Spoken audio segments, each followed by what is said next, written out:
Boa tarde, seja bem-vindo à Assembleia Geral. Paul Krugman defende que o governo faz bem em relaxar um pouco a austeridade e o déficit público, mas fez mal em subir o salário mínimo. O Nobel da Economia esteve em Lisboa, onde foi convidado especial do 6º Congresso da Associação Portuguesa de Empresas de Distribuição. À margem do Congresso da APED em Lisboa, Paul Krugman disse aos jornalistas que há espaço para um pouco de suavização da austeridade e parece que é isso que o governo está a fazer. Sublinhou que essa suavização orçamental não vai pôr em causa a confiança dos investidores. O Nobel da Economia foi mais longe e disse mesmo que os mercados financeiros não vão entrar em pânico com isso e que 1 ponto percentual não vai fazer diferença. Krugman acrescentou que pode fazer muito a diferença em manter os custos humanos num nível mais tolerável e a situação política mais estável. Mas nem tudo são rosas. Diz que a subida do salário mínimo foi um erro. O Nobel da Economia disse ainda que Portugal precisa de regressar ao crescimento mais sólido para a dívida ser gerível. No encontro, Paul Krugman falou ainda da Europa para dizer que a Comissão Europeia devia relaxar um pouco mais com os países e que a rigidez das regras não é apropriada. E ainda dos Estados Unidos para dizer que está preocupado por Donald Trump ser o candidato republicano às presidenciais norte-americanas.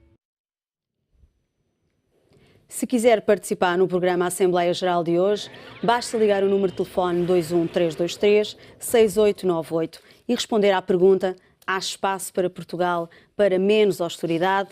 Também pode deixar o seu comentário no site do Económico em www.economico.pt ou ainda através do e-mail assembleia.geral@economico.pt. Tem ainda a nossa página do Facebook do Diário Económico. Para analisar este tema é hoje o nosso convidado, Carlos Paz. Boa tarde. Boa tarde. Bem-vindo. Muito obrigado. Concorda com as declarações de Paul Krugman, que esteve recentemente em Portugal, onde deu várias entrevistas e onde falou que Portugal poderia ter espaço para uma margem orçamental? Ok. Boa tarde e boa tarde lá para casa. Vou começar por lhe responder à sua pergunta de uma forma muito direta. Não concordo. Não concordo. E agora vou tentar elucubrar o porquê que não concordo. E aqui a razão é muito simples. Nós não temos neste momento ainda espaço orçamental para redução da austeridade. O que nós precisamos neste momento é de uma austeridade inteligente, que não é aquela que tivemos, nem sequer a que temos. Temos hoje uma austeridade mais inteligente do que a que tivemos durante 4 anos e meio, da Troika, bastante mais inteligente do que essa, porque essa era burra, por definição era mesmo burra. O problema é que não podemos deixar de a ter. Para as pessoas lá em casa perceberem, é bom a gente pensar. Portugal gera um déficit todos os anos de 5 mil milhões de euros. Eu estou-me borrifando nos 2, não sei quantos por cento. Dinheiro de verdade são 5 mil milhões de euros. Ou seja, todos os anos o Estado gasta mais 5 mil milhões de euros do que aqueles que recebe. Todos os anos. Sim. O que significa que, chegando ao fim do ano, mesmo que eu não tivesse de fazer mais nada, mesmo que eu não tivesse investimento público, mesmo que eu não tivesse nada disto, chegando ao fim do ano eu tinha de pedir à banca 5 mil milhões de euros emprestados para cobrir o dinheiro que não gerei. Ou seja, todos os anos a nossa dívida pública sobe 5 mil milhões de euros. Okay? Parafraseando o Sr. Presidente da República, que à chegada a Moçambique, disse que estava muito contente porque afinal uns diziam que era 2,7% a União Europeia e o Governo dizia que era 2,2% o déficit. Eu, como lhe disse, não gosto dos porcentos, porque os porcentos não dão às pessoas a dimensão do problema. É que nem sequer o Sr. Presidente da República sabe do que é que está a falar, porque de facto a diferença entre 2,7% e 2,2% são 500 milhões de euros. É muito dinheiro. Ou seja, são 500 milhões de euros, é dinheiro, para todos os efeitos é dinheiro. Fazendo uma conta muito rápida, e é muito rápida de fazer, a questão é esta: mantendo o atual déficit, na tal casa controladinha, abaixo dos 3%, como agora se pretende, na casa dos 2, 2,5%, portanto, vamos pôr isto direitinho. Assumindo que temos crescimentos económicos em décadas seguidas, próximo dos 2,5%, que nunca tivemos em Portugal, atenção, nós tivemos esporadicamente superiores a 2,5%, mas nunca tivemos anos seguidos a 2,5%. Vamos imaginar que tínhamos durante décadas um crescimento de 2,5% e que mantínhamos o atual déficit. Significa entre 60 e 90 anos para reduzir a dívida pública.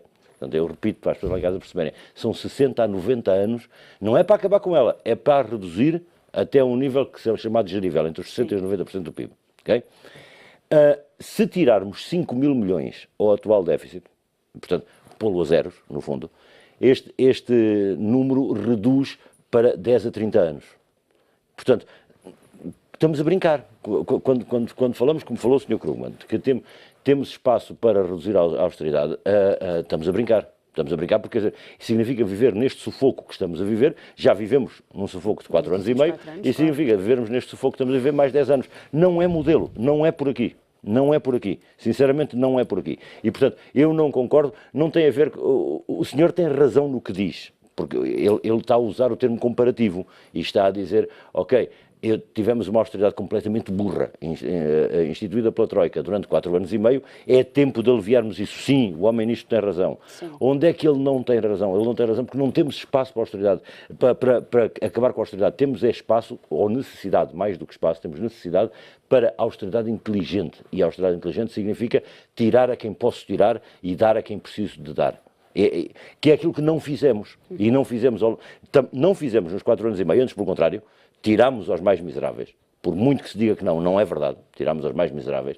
E a verdade é que agora, quando estamos a devolver, também estamos a devolver principalmente a uma classe média constituída essencialmente pelos funcionários públicos e por uma parte dos reformados com reformas confortáveis, não estou a dizer que são grandes, são confortáveis, e a verdade é que os mais pobres continuam mais pobres. E, portanto, apesar de termos um governo dito de esquerda, e eu sou um homem de esquerda, deveria apoiar o governo de esquerda, não o apoio, neste caso, então... e não o apoio literalmente. Porquê? Porque, de facto, estamos a devolver poder de compra a classes que ainda tinham algum, e estamos a manter na miséria aqueles que ainda estavam na miséria. E, portanto, é isto que temos de atacar, é isto que eu chamo de uma austeridade inteligente. Okay? Então, as medidas que foram apresentadas por este programa de estabilidade há cerca de uma semana não lhe fazem muito sentido? Algumas sim, outras não. Algumas sim, outras não. E eu já uma vez aqui tive a oportunidade, neste mesmo estúdio, de fazer um exemplo muito rápido para as pessoas perceberem. Vamos lá ver, em Portugal há cerca de 800 mil pessoas que vivem diretamente do Orçamento Geral do Estado sem ser reformados e pensionistas. Estamos a falar de funcionários públicos, funcionários das empresas públicas e funcionários das autarquias e das empresas autárquicas. Portanto, no total são 800 mil. Okay? O que é que eu teria que fazer? Muito simples. Eu parto isto, não me interessa quanto é que ganha cada um, é absolutamente diferente. Pego em 4 blocos de 200, 200, 200, 200, 200. Okay? E aos 200 mais pobres eu aumento 50 euros. Aos 200 mil seguintes, eu não lhes faço nada. Aos 200 mil seguintes, eu tiro-lhes os 50 euros que aumentei a estes. E aos 200 mil seguintes, eu tiro-lhes 150. Uhum. O que é que isto vai gerar? Uma poupança de 1.000 milhões. Poupança esta de 1.000 milhões, que o que vai acontecer é tirar aos maiores de todos, beneficiar os mais pequenos de todos, deixando-os do meio como estão. E se eu tirar aos maiores de todos, poupo e principalmente tem um impacto nas contas públicas muito baixo. E muito baixo porquê? Vamos lá ver, é fácil as pessoas perceberem lá em casa. As pessoas que ganham muito pouco gastam todo o dinheiro que têm. Portanto, se as pessoas já vivem abaixo do nível da água, eu dar-lhe mais 50 euros é mais 50 euros que ela vai gastar. Se a pessoa vive equilibrada, eu dar-lhe mais 50 euros é 50 euros que ela vai poupar. Claro. E se a pessoa já tem poupança hoje, portanto, os que estão lá em cima, eu dar-lhe mais qualquer coisa, que foi o que se deu agora, ao retirar as compensações e os sobre a taxa do IRS, aquelas cangalhadas todas, ao retirar isto tudo e os cortes que se retiraram, que eram aos de cima, o que é que acontece? Ao devolver dinheiro a quem já tinha poupança, o que isto provoca é gasto acumulado em importações. Significa, nomeadamente, viagens ao estrangeiro, compra de automóvel novo, ou seja, vamos prejudicar o PIB em vez de melhorar o PIB. E, portanto, fazia muito mais sentido reduzir o rendimento dos mais altos. Eu sei que me vão cair em cima os juízes, os generais, os polícias, toda a gente que ganha muito dinheiro, as pessoas universitárias como eu, portanto, vão cair todos em cima. Okay? Mas a verdade, e principalmente um outro problema, que vocês jornalistas têm muita culpa disso, porque não dão voz a quem seria o beneficiado. Ou seja, o desgraçado que está ali fora a arrumar os automóveis era beneficiado. Era beneficiado que ia ganhar mais qualquer coisa. Sim. Mas não tinha sítio nenhum onde vir dizer eu estou contente porque vou ganhar mais qualquer coisa. Mas os generais, a ordem dos médicos, a ordem dos contabilistas, os juízes, vinham todos aqui e vocês recebiam-nos a todos. Para dizer, este governo é um malandrão, que está a cortar rendimentos, está a cortar rendimentos, está a cortar rendimentos. Não, estou a cortar rendimentos em quem pode pagar. e estou a dar rendimento a quem precisa de rendimento para viver. Vamos lá ver, nós temos um mundo hoje em dia, e é preciso pensarmos um bocadinho disto, no mundo todo que temos hoje em dia, o nosso mundo dá para alimentar de uma forma regular, em termos de trabalho e de vida normal, cerca de 2/3 dos habitantes que tem. Sim. Portanto, há 1/3 que estão excluídos deste modelo económico. Okay? Têm tanto direito a estar na Terra como temos qualquer um de nós. Sim, obviamente. E, portanto, não me venham com histórias que não contribuíram, que não se desenvolveram, que os sem-abrigos da rua são assim porque querem, foram eles que se viciaram na droga, foram eles que se viciaram no álcool. Têm tanto direito a estar neste planeta como tem a Sara, como tenho eu. É igual, é rigorosamente igual. E, portanto, temos nós que temos capacidade de o fazer, temos nós que dividir isso pelas pessoas. Eu dou-lhe um exemplo que dá uns anos atrás e que foi um exemplo que sempre me ficou na cabeça. A Avenida Almirante Reis, em Lisboa. A Avenida Almirante Reis é construída na época da chamada arquitetura colonial. A Avenida Almirante Reis está cheia de arcadas. E nas arcadas da Almirante Reis dormiam uma série de sem-abrigos, porque eram os prédios tinham arcadas abertas, dormiam uma série de sem-abrigos. Pois juntaram-se os moradores dos vários prédios, os vários condomínios, as empresas de gestão de condomínio, mais os comerciantes todos daquela zona, juntaram-se para quê? Pergunta-me. Olha, para arranjar uma casa para os sem-abrigos dormir? Não. Para criar uma série de grades que impede os sem-abrigos de dormir debaixo da arcada numa altura em que chove, faz frio e, portanto, vão dormir mesmo na rua. É completamente louco. Como se deveria ter encontrado era uma solução para essas pessoas. O que significa, estamos num mundo que está às avessas. E, portanto, e voltando à sua pergunta inicial, quer dizer, temos espaço para reduzir a austeridade, pois nós temos que reduzir a austeridade porque o mundo tem que reduzir a austeridade da forma como está. Temos é de ter uma austeridade mais inteligente, porque senão as nossas contas públicas não a comportam. Esse é que é o problema. Okay? Tivemos alguns comentários que nos chegaram através do nosso site. Vamos ouvir aqui um que vem de um ex-paraquedista. Na opinião deste senhor, diz que claro que há. Sabemos que uns fazem a mesma coisa, não castigando tanto os mesmos de sempre, porque se fosse o caso de estarem preocupados com o dinheiro, não esbanjariam como esbanjam.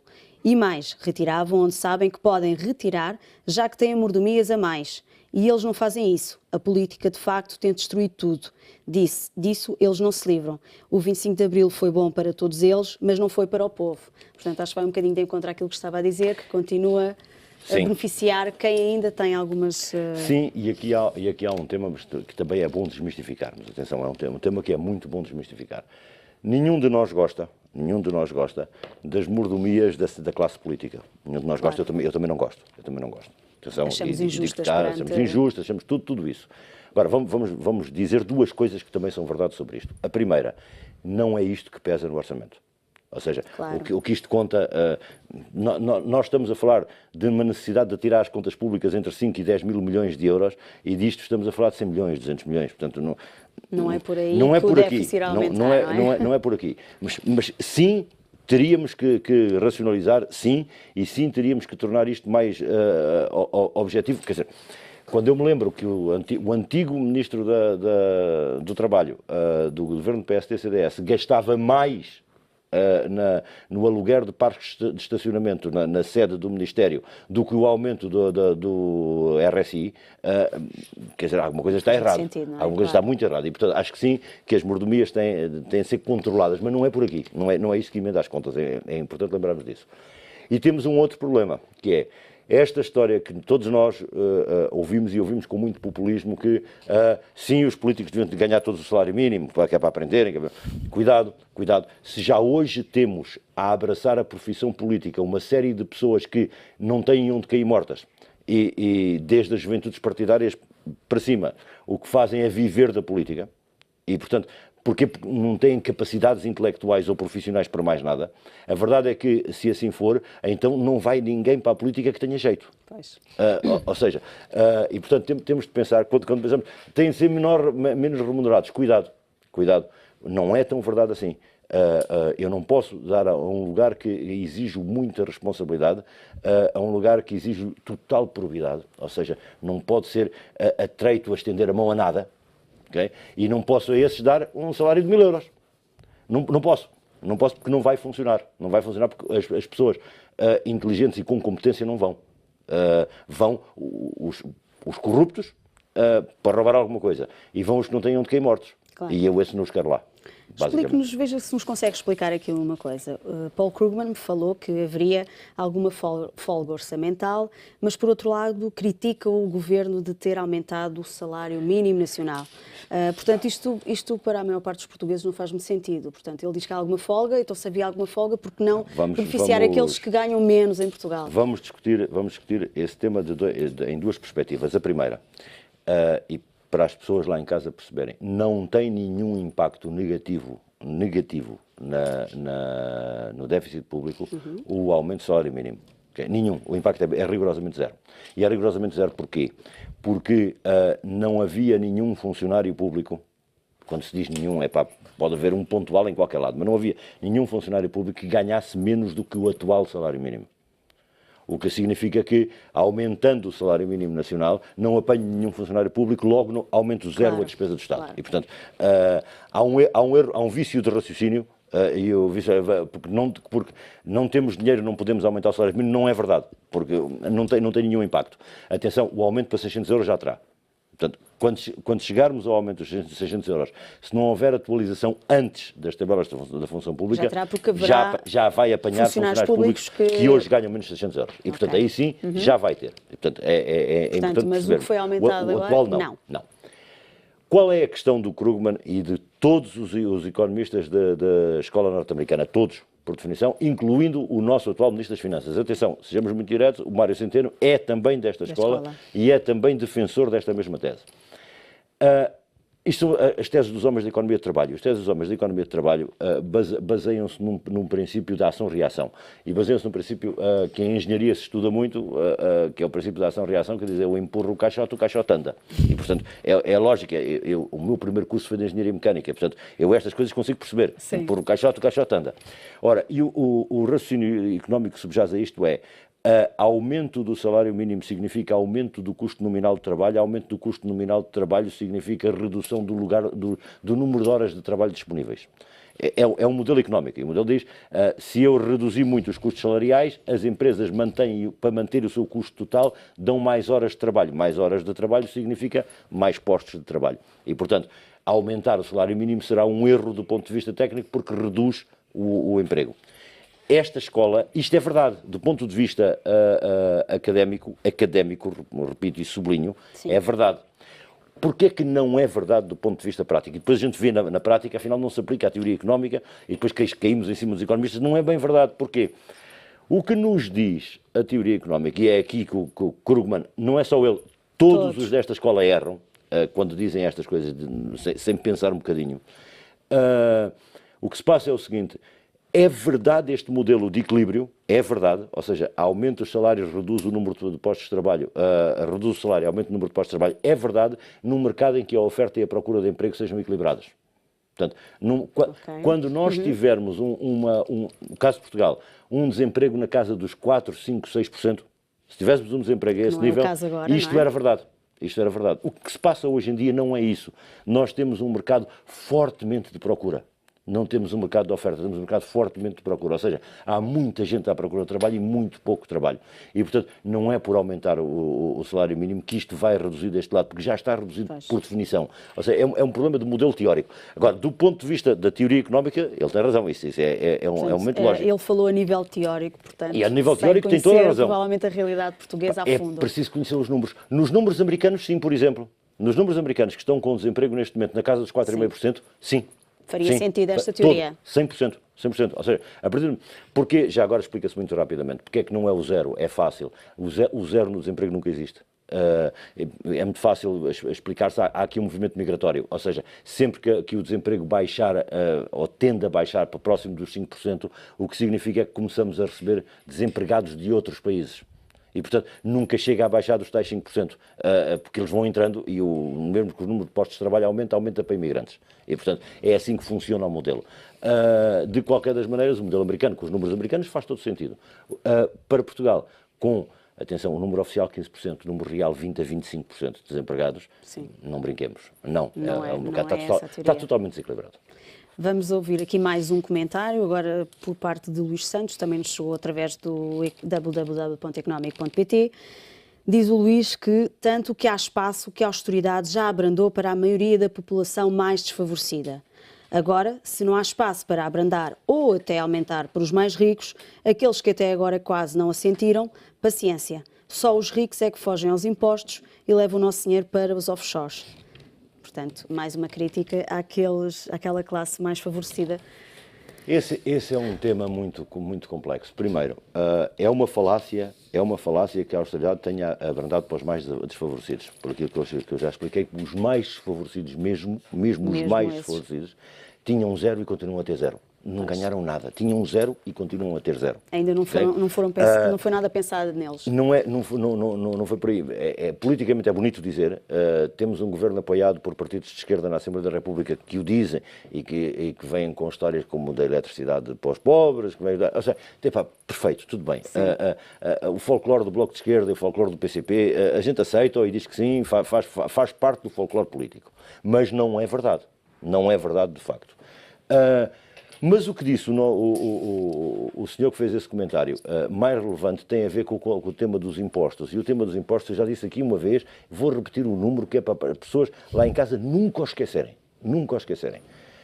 Em todos os países da União Europeia, todos os países da União Europeia, exceto Grécia e Portugal, vá-se lá saber porquê, estes dois, okay? Em todos os países da União Europeia, os 1000 maiores contribuintes contribuem em sede de IRS com 20 a 25% do IRS que é cobrado dentro do país. Ou seja, França, que tem um número de habitantes muitíssimo maior do que Portugal, portanto, tem muitos milhões, mas muitos milhões, dezenas de milhões mesmo de contribuintes, há 1000 que sozinhos fazem 20 a 25% do IRS. Itália, com os mesmos números, há 1000 que fazem 20 a 25% do IRS. Nós, que só somos 10 milhões, só somos 5 milhões de contribuintes, os 1000 maiores dos portugueses, primeiro, não existem. Só se consegue isolar 200. Okay? Porque depois explode logo. Portanto, os 1000 maiores não existem. E contribuem com 0,2%, eu repito, 0,2% da coleta fiscal em Portugal. E, portanto, algo está profundamente errado. Ou seja, há uma classe que está a pagar cerca de 500 vezes menos impostos do que as que devia pagar. Reparo, então, eu pertenço a uma classe que paga aumentar os impostos para essas classes? Acho que sim. Eu pertenço a uma classe que paga muitos impostos. E não acha que isso depois também seria injusto para essas pessoas?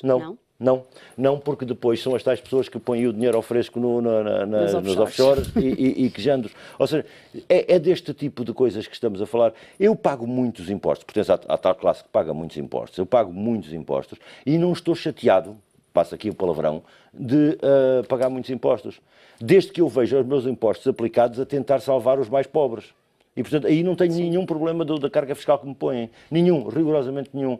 Onde é que eu tenho problema? O que eu tenho problema é ver à minha volta quem tem muito mais que eu, mas francamente muito mais que eu, e não tem impostos a pagar. Eu lembro-me sempre de uma senhora que foi Ministra da Justiça. Okay? Estava no governo, esta senhora estava no governo, foi Ministra da Justiça e participava nas discussões do governo do tempo de Durão Barroso. Participava nas discussões do governo sobre a carga fiscal. Ao mesmo tempo era dona de um escritório que era de aconselhamento fiscal a empresas, ou seja, como fugir ao fisco. É assim, ok? As declarações dela... Uma contradição. As declarações, exatamente, está do lado do legislador e apoia os clientes a fugir ao legislador. Claro. Mas pior, as declarações de impostos dela eram públicas, porque tinham que ser públicas, dos cargos públicos. Ela pagava metade do meu IRS, do meu pessoal. Ela era dona de um dos maiores barcos que há na Marina de Vila Moura. Eu nem um bote de borracha tenho. Alguma coisa se passa que está errado. Okay? Alguma coisa está errado. Ou seja, esta chamada planeamento agressivo fiscal, é um palavrão que agora se inventou, e para as pessoas lá em casa perceberem, significa fugir aos impostos. É o que significa. Chama-lhe planeamento agressivo, chama-lhe o que quiserem. É fugir aos impostos. Estou farto de gente a fugir aos impostos. Eu estou farto de passear. Eu tenho a minha casa no Algarve, como têm muitos portugueses de classe média. Tenho a minha casa no Algarve. Estou farto de ir passear a zonas como um Val de Lobo, um Dunas Douradas, um Quinta do Lago, muito bonitas, é verdade, e que eu sei que toda aquela gente paga menos IMI do que eu. Porquê? Porque tem as casas registadas em nome das empresas e de empresas offshore. Não faz sentido. Não faz sentido. Não faz nenhum sentido. E, portanto, quando me vêm dizer alguns dos comentadores da moda... Mas acha que aí é o quê? Uma falta de controle? É total falta de controle e total falta de vontade. e total falta de vontade mesmo. Porque, quer dizer, vamos lá ver, se eu atacar este establishment, o que é que acontece? Quando chegar à altura das eleições, vou lá, de mão estendida, pedir dinheiro para o financiamento partidário e vão-me dizer que não me dão, porque a mim não, que eu só os ataco a eles. Quando eu quiser emprego para o filho, também não me dão, porque estou a castigá-los. É assim que a gente vive. A gente vive vivemos num diabo de um mundo. Organizamos as coisas de tal maneira que as pessoas, para terem direito àquilo a que têm direito naturalmente, têm de pedir a alguém. Okay? E ficar a dever o favor. E, portanto, isto é corrupção que gera corrupção que gera corrupção. Não vamos sair deste ciclo vicioso nunca. É terrível o que eu estou a dizer, mas é uma realidade. Há também um dos problemas que Paul Krugman falou, que lhe preocupa imenso, que é a demografia e a imigração, não só em Portugal, mas noutros países. Ele diz que o facto das pessoas saírem do próprio país são menos impostos que ficam cá para pagar. E que se deveria tentar controlar isto de algumas formas, mas que preocupa muito para quem tenta gerir um país. Acha que é realmente uma preocupação? É uma preocupação macro não é. Vamos começar por que é que macro não é. Macro não é porque nós sabemos que nós temos um buraco demográfico na Europa de cerca de 400 milhões de habitantes. É um buraco demográfico. Assim que a economia europeia, assim que a economia europeia estiver a funcionar bem, que não está, mas assim que a economia europeia estiver a funcionar bem, eu tenho 200 milhões de asiáticos, 100 milhões de africanos e 100 milhões de sul-americanos, e são os 400 milhões que nós precisamos. E, portanto, a nível macro não é preocupante. A nível micro, sim. E a nível micro, porquê? Quando diz micro, refere-se a Portugal. Países A cada em um dos si, países, um a um de per si, neste caso Portugal em particular, os países mais pobres do ponto de vista intelectual, se quisermos. O que é que se passará com um país como Portugal? Não é no curto prazo o efeito até vai ser ao contrário, mas num médio e longo prazo, o que acontece é que há uma imigração já não forçada. Atenção, nós tivemos uma imigração forçada de um Palermo que era primeiro-ministro que disse imigrem. Portanto, mas quer dizer, passado essas todo tolices, há hoje uma imigração não forçada, que é as pessoas que tomam a decisão por si, vou, de irem procurar porque tenho melhores condições, porque tenho... Quem é que vai? É o médio da população? Não. Quem vai não é o médio da população. Quem vai é quem tem fonte empreendedora, é quem tem fonte intelectual, é quem tem preparação académica. Esses são os que estão a ir voluntariamente, os que vão voluntários. Portanto, vão voluntários os melhores. Se vão voluntários os melhores, vão contribuir com os seus impostos, porque esses são os que pagam mais impostos. Vão contribuir com os seus impostos para os países onde forem trabalhar. Claro. E nós, adeusinho. As velhas histórias, e antigamente havia muito isto, no tempo da outra senhora, havia muito isto, que era a velha história das remessas dos imigrantes, e dizer, sim senhora, imigrem muito, não há problema, porque mandam para cá remessas com as poupanças, e as poupanças dos imigrantes equilibravam a nossa balança externa, era verdade, no passado era verdade, hoje acabou. Porque esta geração que imigra hoje, já não imigra para mandar para Valhelhas, uma aldeia lá na Beira Alta, para mandar para Valhelhas as suas poupanças para a menina Irene ir depositar ao banco. Que era mesmo assim, isto era mesmo assim, Valhelhas existe e a menina Irene também. Portanto, que ia depositar ao banco em nome da pessoa que lhe mandava o dinheiro. Isso já desapareceu. Estas coisas desapareceram totalmente. E, portanto, as pessoas de hoje em dia, os imigrantes de hoje em dia, fixam-se nos sítios para onde vão e acabam por ficar e são trampolins para outros sítios. E são trampolins para outros sítios. Quer dizer, e se regressarem a Portugal, regressam um dia na velhice e não é seguro que o façam. E, portanto, até porque o tema da raiz familiar desapareceu. E desapareceu de uma forma... diluiu-se, basicamente. Eu disse há pouco, em Portugal o impacto no curto prazo não é este, e é fácil de perceber porquê. Angola e Venezuela são dois problemas muito sérios. Moçambique é o terceiro. Quer não. Sérios, quando diz sérios, para Portugal? Que para Portugal são três problemas muito sérios em termos de imigração. Ou seja, nós que reduzimos dos 10 milhões de habitantes porque imigraram, e porque muitos imigrantes regressaram à base, ou seja, nomeadamente sul-americanos, de facto, as fortíssimas crises económicas de Angola, do Brasil e da Venezuela, mais a crise mais séria do que económica, não é só económica, em Moçambique, vai fazer o regressar de uma série de colunas de portugueses que estão a trabalhar, ou que estavam nestes países. E, portanto, nós vamos recuperar os 10 milhões de habitantes muito rapidamente. Vamos recuperá-los pelo lado negativo. Vamos recuperá-los pelo lado do desemprego. E, Claro portanto, que essas pessoas vão chegar e não vão ter ofertas de emprego disponíveis para elas. Não é? ainda vai pressionar mais o tal mercado que já é hoje desequilibrado. Portanto, não me venham lá com a tal tese que subir o salário mínimo prejudica os desempregados. Isso é tese a atolinho de economia. Ainda recebemos mais alguns comentários, por exemplo, Hugo Mordaz cita mesmo Krugman e disse aqui uma frase que é preciso dar a este governo a oportunidade para ver se consegue melhorar um bocadinho a situação dentro das regras, que disse Krugman na tal conferência. Acha que sim? Acha que é preciso dar a oportunidade a este governo? É preciso dar a oportunidade, e aqui a razão é muito fácil, é preciso dar a oportunidade para, mantendo as regras, fazer as tais opções inteligentes. Como eu disse há pouco, para os funcionários públicos, sim, fazia exatamente a mesma coisa para os reformados e pensionistas. Neste caso são 1.200.000, portanto partia em 300 e fazia exatamente a mesma coisa. Ou seja, é preciso medidas deste género. Sim, reduz o nível de austeridade e melhora os mais pobres, principalmente melhora os mais pobres, que é aquilo que me preocupa. Mas, ao mesmo tempo, é preciso chegar a uma União Europeia, e dizer assim, olha, é assim, eu tiro 1.000 milhões dos salários da função pública. E tiro também 1.000 milhões das reformas e pensões. São 2.000 milhões. E tu tiras-me 2.000 milhões nos juros da dívida pública. É que assim eu tirava 4.000 milhões.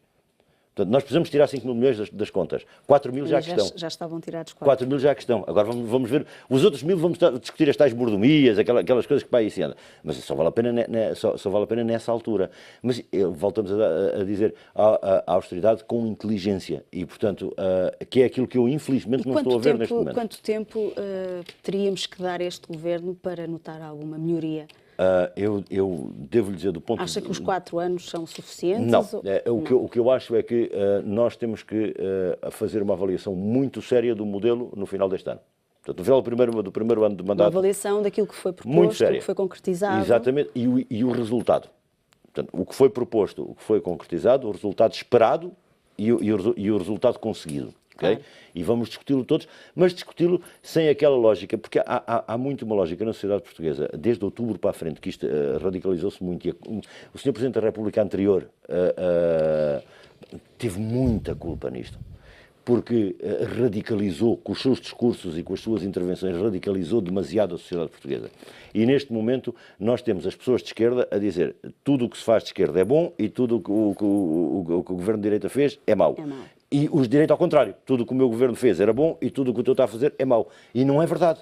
Não é verdade. Os governos de direita fizeram muitas coisas más, mas fizeram muitas coisas boas. E o governo de esquerda está a fazer muitas coisas boas, mas também está a fazer algumas más. E, portanto, temos de ser capazes todos, serenamente, que é aquilo que não temos tido, serenidade, temos de ser capazes todos, serenamente, de nos sentar e dizer, ok, vamos discutir um a um e avaliar um a um e avaliar o caminho por onde estamos a seguir. E percebermos o que é que temos que emendar. Porque, de facto, com os números da forma que estamos, não vamos emendar muito. Como eu disse há bocado, são 60 a 90 anos. Hein? 60 a 90 anos não faz sentido. Essas previsões para nós não nos interessam muito, já nenhum de nós cá é? está, com os diabos. Não tem lógica nenhuma. Sim, claramente que sim. Temos um e-mail que nos chegou através de João Casanova Ferreira, que diz: é óbvio que sim, infelizmente o Busilis é mais político do que económico. Tudo está na coragem de resistir e educar Berlim e Bruxelas a defenderem os tratados europeus e menos os agiotas que engordam à custa da chantagem exercida sobre os mais fracos. Por exemplo, nacionalize-se a banca onde está enterrada boa parte da nossa ruína. Paul Krugman também falou que tem que haver alguma mudança através da Alemanha e de Bruxelas para haver menos austeridade em Portugal. Nesse e-mail estão citados alguns pontos que são muito complicados. Vamos ao primeiro e para o arrumar muito rapidamente. Tema banca. A banca. A banca, nós há 2 anos vamos ter mais surpresas. Estourámos as contas todas por causa do BPN, depois estourámos as contas todas por causa do BES, este ano estourámos as contas todas por causa do Banif. Neste ano em que vamos estourar as contas por causa de quem, não sei ainda, mas será por um deles também. Já se falou de alguns. Sim, será. O antigo Presidente da Associação Portuguesa de Bancos diz que é um este ano e um no próximo. Pois. E é Presidente da Associação Portuguesa de Bancos. Portanto, é o bancário Presidente dos bancários. Do que é que está em princípio sabe do que é que está a dizer.